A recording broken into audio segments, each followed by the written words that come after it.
Good morning बच्चों। आज हम लोग दही वाली मंगम्मा का पाठ वाचन जारी रखेंगे।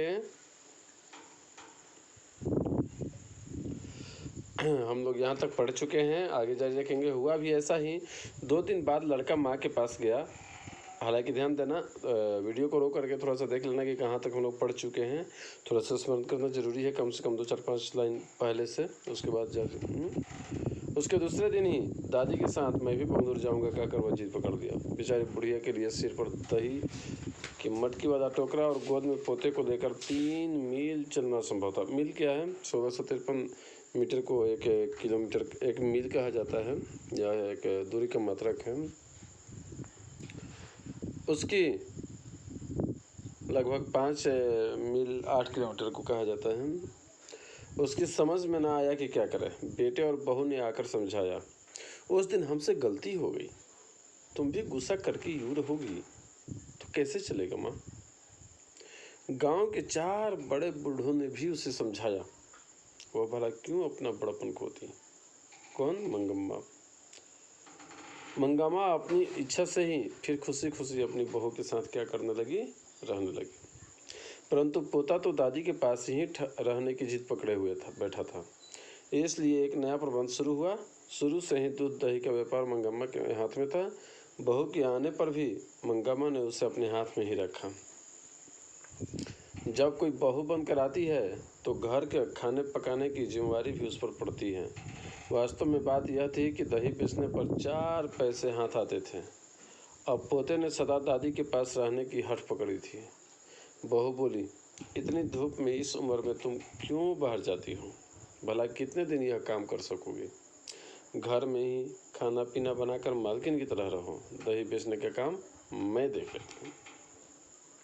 ठीक है, कह दिया।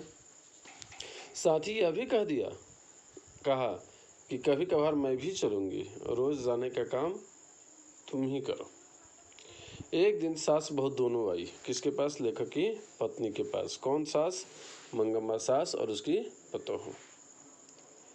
ध्यान देना होगा बच्चों कि ये बहू का नाम क्या है। वीडियो को रोककर सोचो। मुझे पूरा विश्वास है कि तुमने नहीं सोच पाया होगा। चलो आगे देखते हैं क्या है नाम उसका।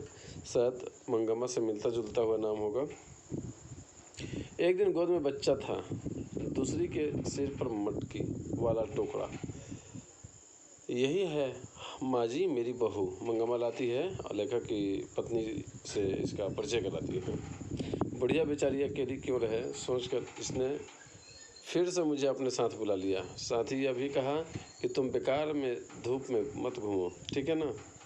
मैंने भी मान लिया है, आगे से यही दही बेचने आएगी। यह बताकर मंगम्मा ने बहू को हमें दिखा दिया। मैंने सास और बहू से बात करके संयम से काम लेना चाहिए कह कर 2 बातें अकल की समझा कर दोनों को 5 सुपारी देकर भेज दिया। आजकल वह बहू ही दही लाया करती है। देखिए परिवार में जो दरार उत्पन्न हुआ था वो कैसे मिट गया। सास के बारे में इतना सब सुना, अब बहू क्या कहती है यह जानने की उत्सुकता लेखक की पत्नी को हुई। इसलिए एक दिन इन्होंने कहा, अरे नंजम्मा तू तो बड़ी समझदार है रे, पर क्या सास को निकाल देना ठीक है? उसकी समझदारी की देखिए क्या हो गया है ना। उसका क्या नाम है? मंगम्मा की पतोहू का। अरे कुछ आया? सही उत्तर होगा नंजम्मा। सास को निकाल देने को मैं क्या राक्षसी हूँ माँ जी? देखिए पतोहू क्या कहती है। सास हो जाने का मतलब सब बात उनकी ही रहनी चाहिए क्या?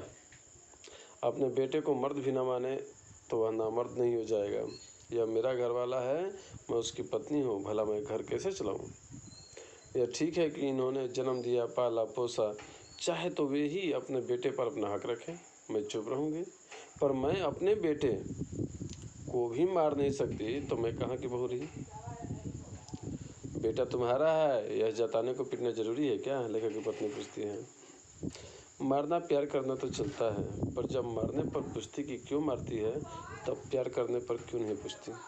इसलिए इन सब से कौन माथापच्ची करे? मेरा बेटा मेरा है, मेरा पति मेरा होना चाहिए। बहू होकर मैं अगर एक बात न कह सकूं, एक थप्पड़ न लगा सकूं तो मेरा घर चलाना किस काम का?